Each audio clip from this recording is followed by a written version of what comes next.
Welcome to Storytimer.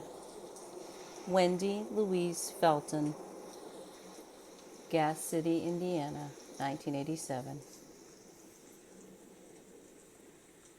Wendy Louise Felton was 16 on the 4th of July of 1987. Her parents, June and Russ Felton, were going to Florida for a business trip. Her older sister, Julie, 18, drove them to the airport. Then she was supposed to come home and take Wendy to their grandparents' home. Wendy was going to spend the weekend with them. When Julie got back to the house near Gas City, Wendy was not there. This was not part of the plan. Where was Wendy? There was no sign of foul play, according to the police. It was assumed she was a runaway. It was reported initially that a suitcase and some clothes were missing, but her purse and her favorite shoes were left behind in her bedroom. She wore those shoes almost every single day, and nothing else was taken from the home. None of her friends knew anything about this plan to run away. Some of her classmates and friends put up posters in the first weeks of her disappearance.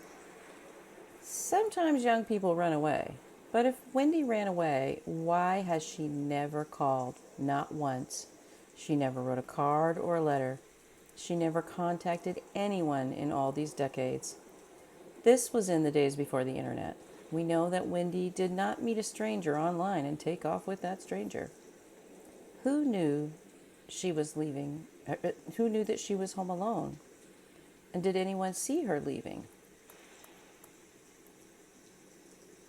The Felton home is west of Gas City and south of Marion, Indiana. It is still a rural feeling place with cornfields right across the road. The Felton's place is in the middle of a few other houses there, all on the same side of the street. The homes all look as if they were built around the same time.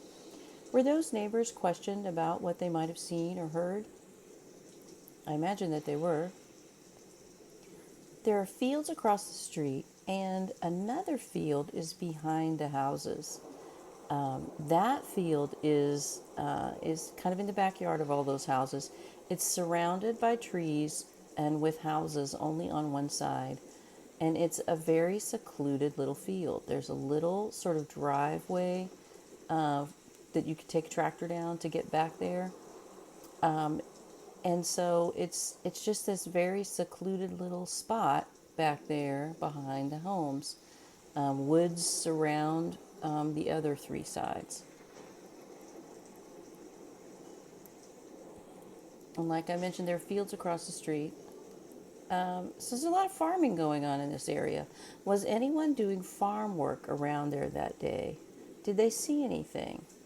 What was Wendy doing that afternoon? I know what I would have been doing in June of 1987. If it was a sunny day, I would have probably been laying outside and working on my tan. But I could just have easily have been inside watching TV. But I imagine she might have been outside. The high in Indianapolis was 84 that day, and Gas City's not terribly far away from Indianapolis. Wendy was only home alone from 2:30 to 6 p.m. If she was outside in the sun, she would most likely have been in the backyard, I imagine. It seems like she would have had the most direct sunlight at that point during the day, there in the backyard. Was anyone working in that backyard field that day? Cutting or raking hay, maybe? That isolated field behind the house really bugs me. Surely the woods and the field were searched thoroughly.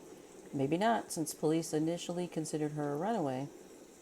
The newspapers reported on her disappearance even a year later, and in that year later newspaper article, they were indicating that she was considered a runaway still. It seems to me that Wendy was ambushed and taken. She was probably taken quickly to minimize the likelihood that one of her neighbors would hear or see something. This killer seems like a local, in my opinion. It would have to be someone impulsive as well, because there she is at home and all those other houses are nearby. Wendy was an outgoing young woman who was busy at school, and she had a lot to look forward to. And she wouldn't have left without her purse and her favorite shoes. As I said, she wore them nearly every day. Where is Wendy? Someone knows, maybe more than one person. Loyalties change as the years go on. Maybe that person that you felt protective of is no longer someone that you trust or care about. If you have a tip, please submit it. If you saw something that day that didn't seem important at the time, but now you think differently, submit the tip. You might help solve Wendy's murder. Call Crimestoppers at 765-762-TIPS. That's 765-762-TIPS or 765-662-8477.